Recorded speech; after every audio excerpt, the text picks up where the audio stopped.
I am here with Chad Moore from Veridion. I cannot wait for you to hear this conversation.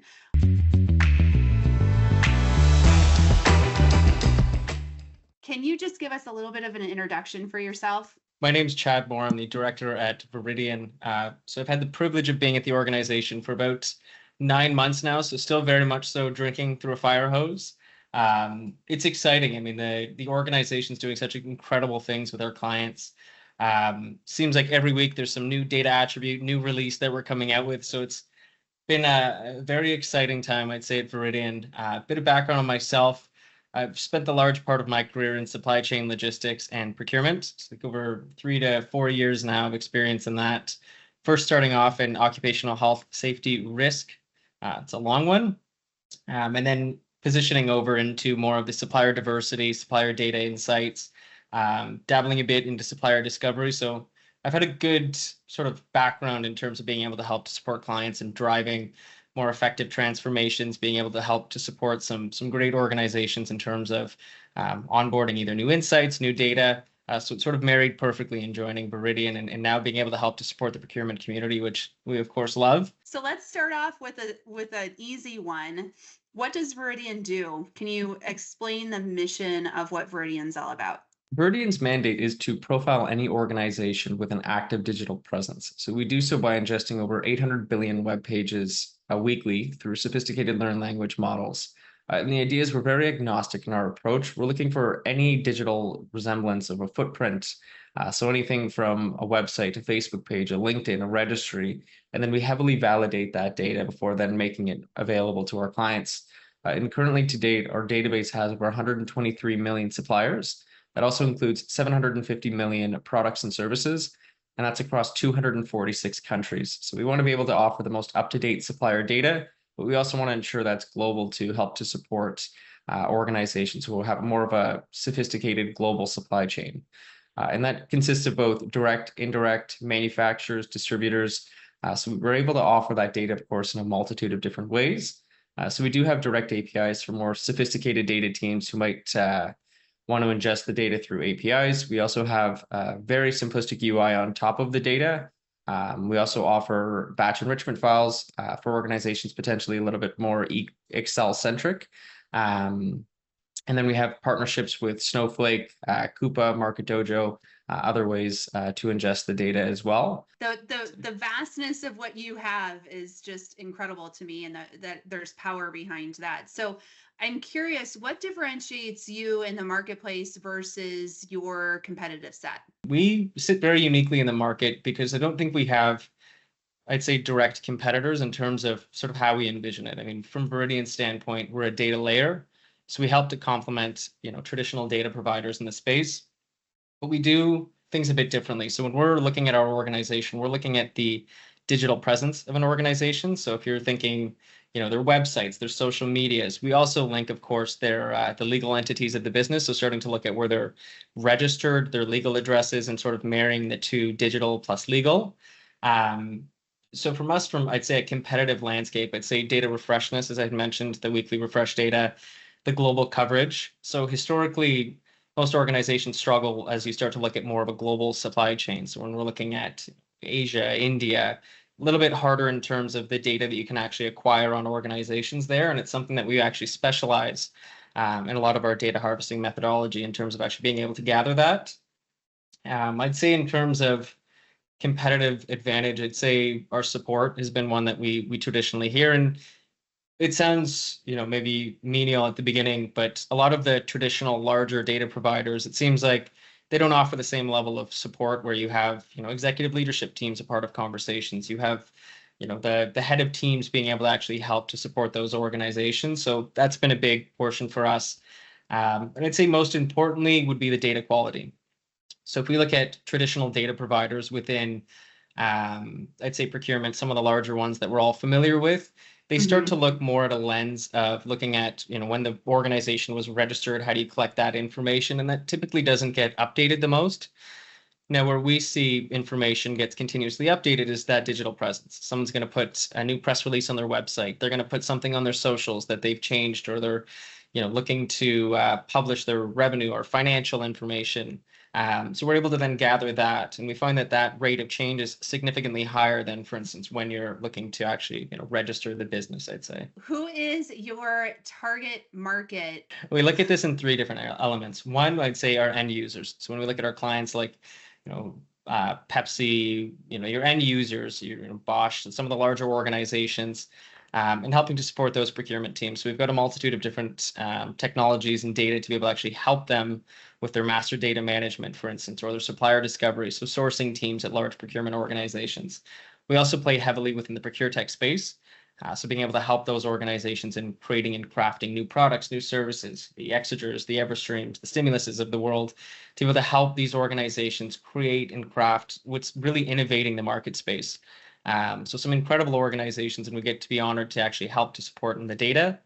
And then lastly, from a market intelligence standpoint, we help a lot of traditional data providers actually help to increase their coverage of their businesses. So as some might say, they're more of a competitive landscape. We, of course, want to help to support in any way that we can. So we look at sort of three different elements of where we're looking to help. Are most of your direct customers, are they large global organizations? Or are they US based? Where are they usually located?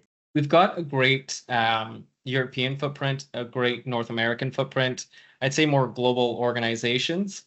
And then there's quite a significant amount of the procure tech individuals that we help with, but I'd say mostly the larger global enterprises where they're taking more data. It seems to be a new theme where, these organizations really want to have more ownership of their own data. So that's one, I think, exciting element where we're able to help out with is start to bring things a little bit more in-house and help with these exciting digital transformation projects, for instance.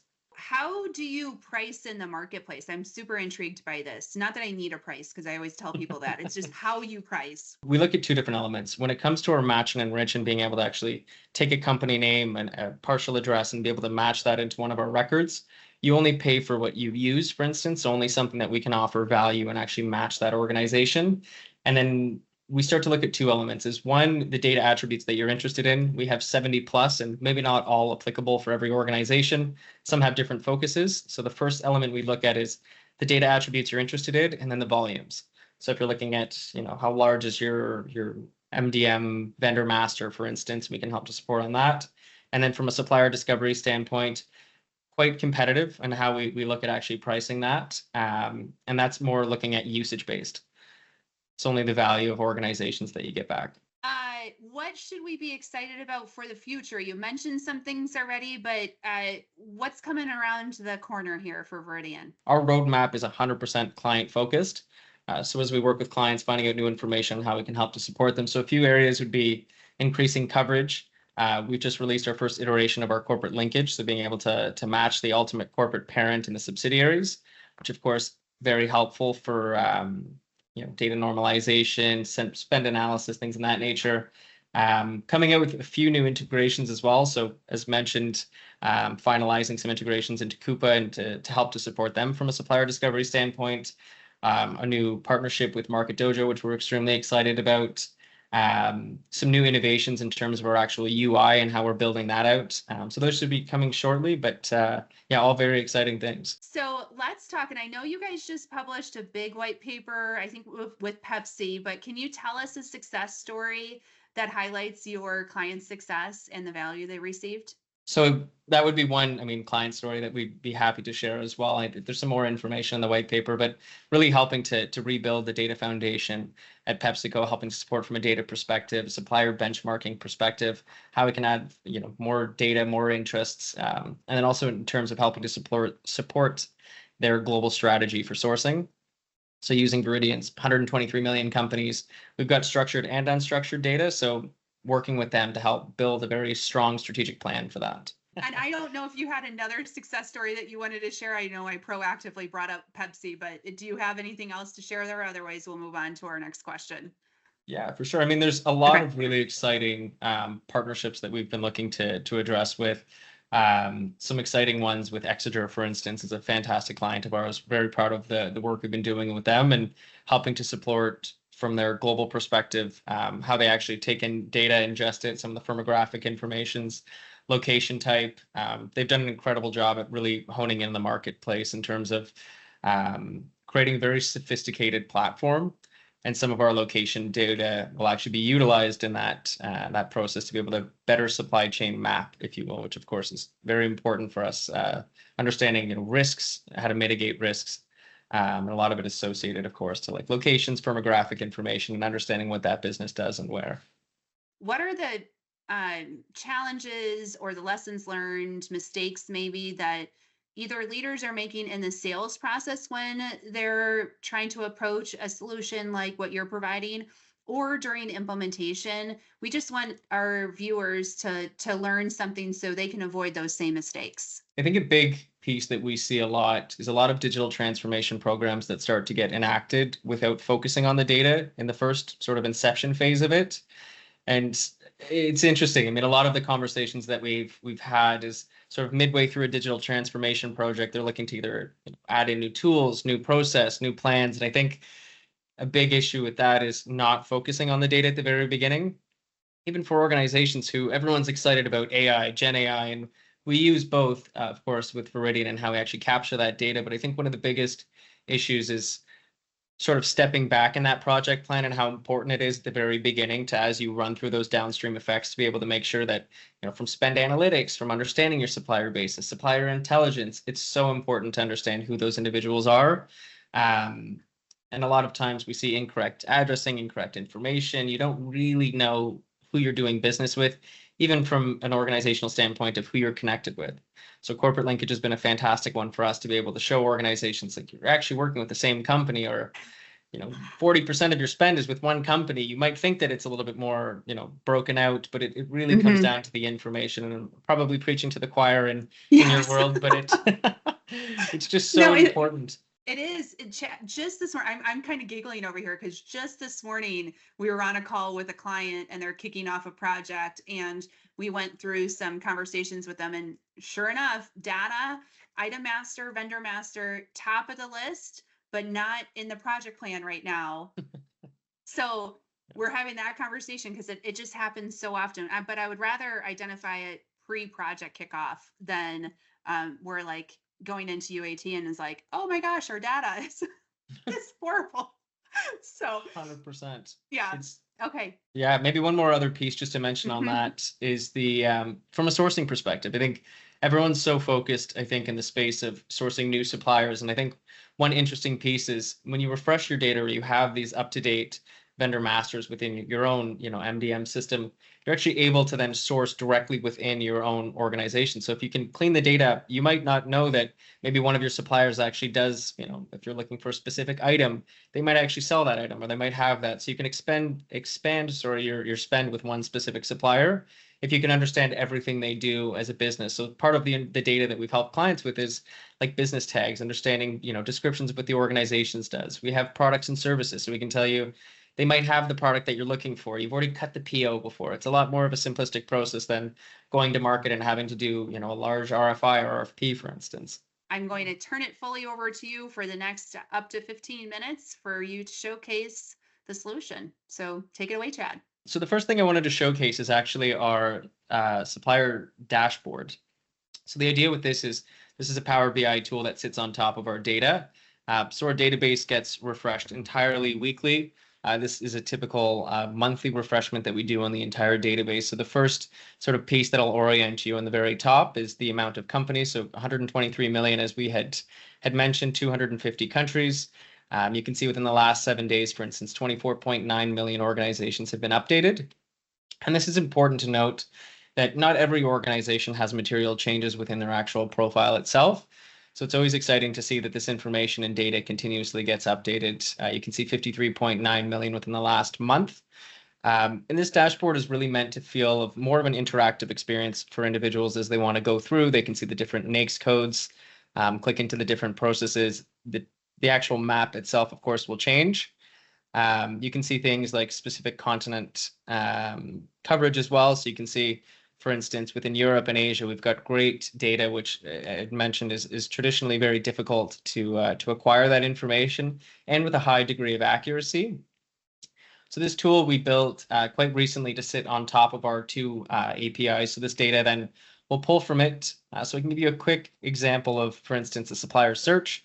So if we wanted to say, we want to look for lithium batteries. So just quickly add in our key here.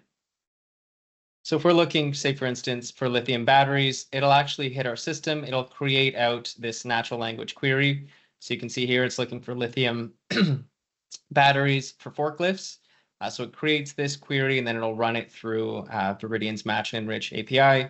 You can exclude any sort of keywords. So if you wanted to say, I don't want this to include, say, for instance, cars, we just wanted to look at manufacturers of lithium batteries.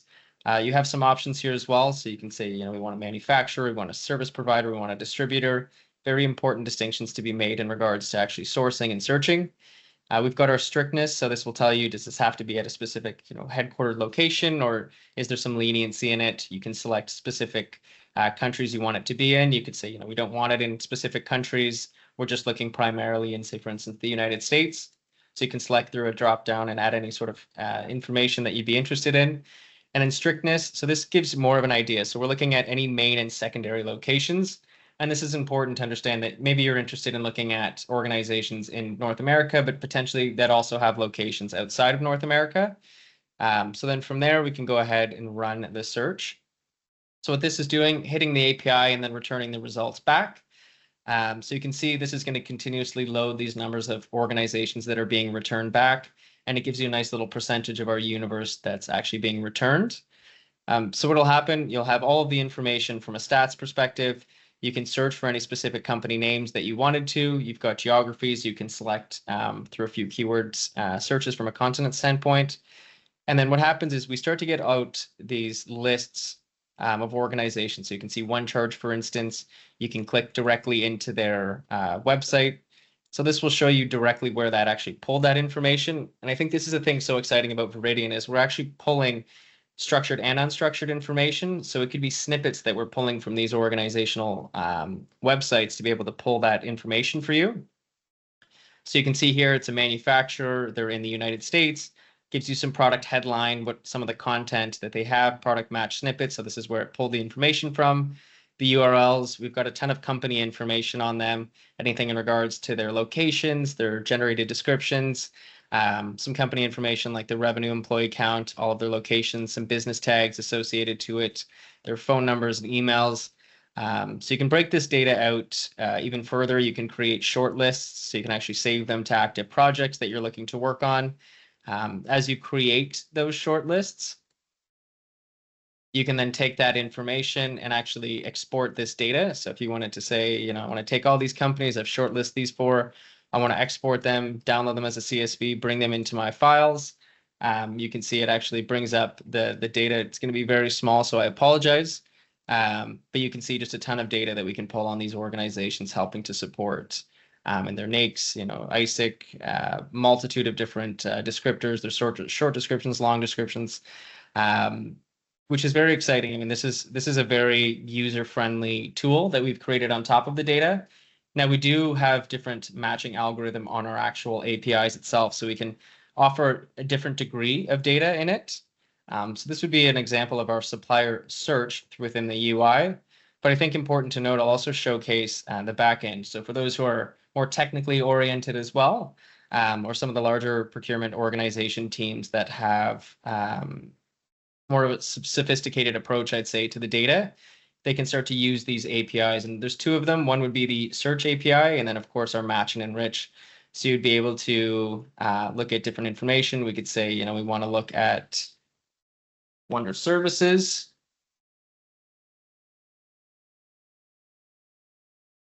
And then the address is Las Vegas.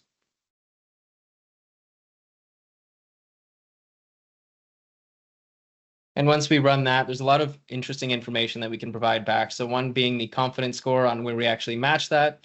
It'll tell you where that company was actually matched. So this was matched on your company name and location. There was a great connection between the two. And just to show this is how the matching and the supplier discovery works on the back end. But you can see all the data attributes that we offer in terms of confidence on attributes. For instance, commercial names, we give you all of the commercial and legal names. So as you start to do some consolidation of your suppliers, you know exactly who they are. Some confidence in terms of the location and specifically where that organization is then located. some registry information if we're starting to look at the legal presence, the main address, how many locations they have, things like year founded, their VAT, TIN, business categories. So from a categorization standpoint, there's a lot of emphasis on this for procurement, of course. So we've got our NAICS, NACE, SIC, ISIC. This is very neat, but we do two sort of elements. One would be your short description, so very simple. What does the business do? A long description we've got extracted, so we can actually pull that from social networks or any sort of digital presence. But then we also have our long description generated. So what we understand using generative AI about that specific business, we can then create and craft out these generated business descriptions. We can also use both extracted and generative AI to actually create out these business tags. So great from a categorization standpoint, or starting to look at how you can understand more of what that business does, potentially for additional use cases on what you can use or do with that specific supplier or service. Things like employee count, revenue, we either look at modeled or extracted if we can pull it. Things like primary phone numbers, websites, any of their social presence. We also look at the technographics of that specific business entity as well. So being able to understand what specific technographics that organization is using. And then we have two elements, our created at. So we are a 4-year-old organization, so nothing will be created beyond 4 years. And then our last updated date. So we start to look at if there's been any material changes to the organization, which it seems like there was one this year. I know that Wonder Services had an extremely exciting revamp of their website, which I'm a huge fan of. So you'll see that that is most likely in alignment to the date that was then updated, just to showcase. I'm like over here taking notes, like for my marketing team, like this is how it's showing up. And we did revamp our website, which was awesome. So thanks for that call out. And no problem. We love this. So before I let you go today, first, I just want to thank you for spending your time with us and our viewers. I know that this was beneficial for so many people who are watching today, but any last words to leave us with, Chad, before I let you go? We're looking to help support procurement teams globally. And if we can do that in better ways or innovate in any ways, we're always open to new ideas and working and collaborating with incredible individuals like yourself. And maybe just from a client perspective, if anyone watching is interested in either looking to test our data or go through it, we love, trust through transparency is a very big value with Veridion. And for us, we're happy to run through proof of concepts, taking, data samples or sets and showing you enrichments or how the land of possibility, if you will, offering access to things like these supplier discovery features to help to support their team. So if there's anything that we can do to help to support you or your procurement teams or anyone, we're all hands on deck. But to get to my 3 things that I loved, first of all, the level of data and the freshness of their data cannot be understated. Like, it is unbelievable what they've been able to do with the amount and the level of data that they're getting to.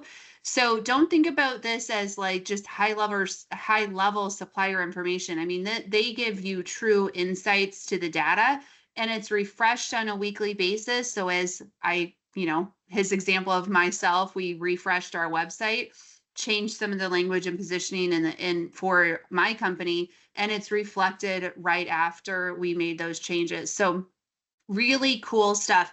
As I mentioned in my conversation with Chad, like having part numbers in the data, like being able to search who sells this part number, huge game changer, especially when there's supply shortages, for a buyer to be able to do that. So don't think about it as like, hey, they're a consulting service. Like it actually helps with the details. So huge thing there. Love that about them. Okay. I know I bring this up as a con in a lot of my other videos. What people don't do well is that they focus on the application, but they don't focus on the process and how the information is going to be used. What I thought was interesting from day one with Veridion is that they didn't spend a lot of time on creating an application. What they spent a lot of time on is getting the data right. And you saw that within the span of what he was talking about. I mean, I think I wrote it down, like 123 million suppliers. Like, that's just insane. So they put the investment in getting the data right, and now they're building the relationships, put that data in other people's systems. So think about it this way. If you've invested in Coupa, if you've invested in Ariba or any of the other plethora of systems, their whole strategy at Veridion, or one of their strategies, is to put their data into those systems so you don't have to go to a separate application. How cool is that? Now, my next one, which is kind of contradictory, but I have to commend them on where they've put their focus. The third one is that they've developed a dashboard and more usability in an application if you wanted to use an application. Let's just say you have a P2P system or an ERP that they're not integrated with today. How are you going to get these insights when needed? And so they have that dashboard that you saw today, the questions that he was going through in the demo, where you could put in answers, is somewhat new to them. And I'm so glad that they've developed that because it's going to speak to one of my cons here in a second, but I think there needs to be a balance there. But I love the approach that they're thinking about. Hey, we don't need someone to go to a separate application. We want them to go into their core application and get some of these insights. And then if they want to do enhanced functionality or other queries of the data, they can use our application. Kudos to them. So those are my three: the level of data and the freshness, the span of the data, and that they're putting it in other people's applications. And then the third one is that they have improved the usability of their application if you want to use it in that way. Okay, so those are the three things. The three things that I don't love quite yet, and they're getting there. So these are definitely not cons. As I mentioned, the dashboard and that kind of Q&A is somewhat new. And I love that they went that way, but you did see the screen on the API and how the details behind that dashboard. If you know how to write that language or in that language that they're using for the API, it is super cool. It has a ton of functionality. But if you don't, like me, or if you have like a change management hat on, and you're like, I'm going to have to train somebody on how to do this, it might be a little bit complicated to learn. So they're making improvements there, but if you want like the robustness of querying that data, you might have to teach someone how to write in the code that you saw on those API screens. Not a huge deal. They're making improvements around it, but something that I don't quite love yet. Okay. The next two are all about predictive insights.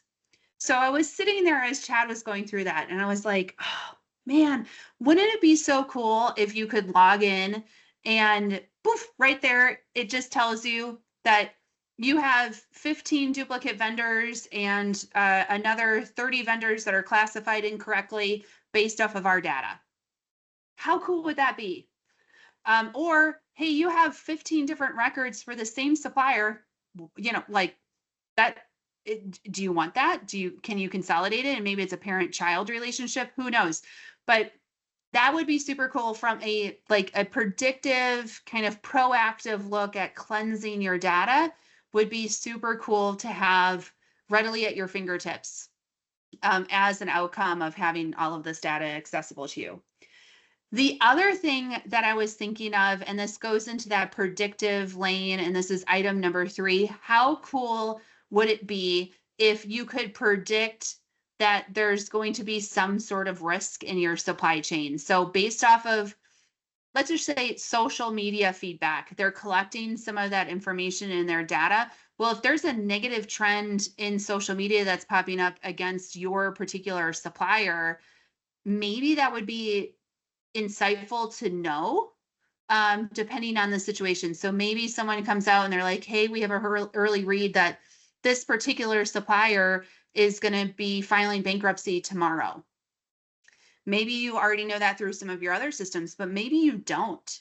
So having some of those predictive kind of insights, I think, would go a long way. And that's why I love how they say that they're an AI-driven supplier insights company, because there's just so much power in this data that you can use it for your day-to-day, but you could also use it to be more proactive in the future.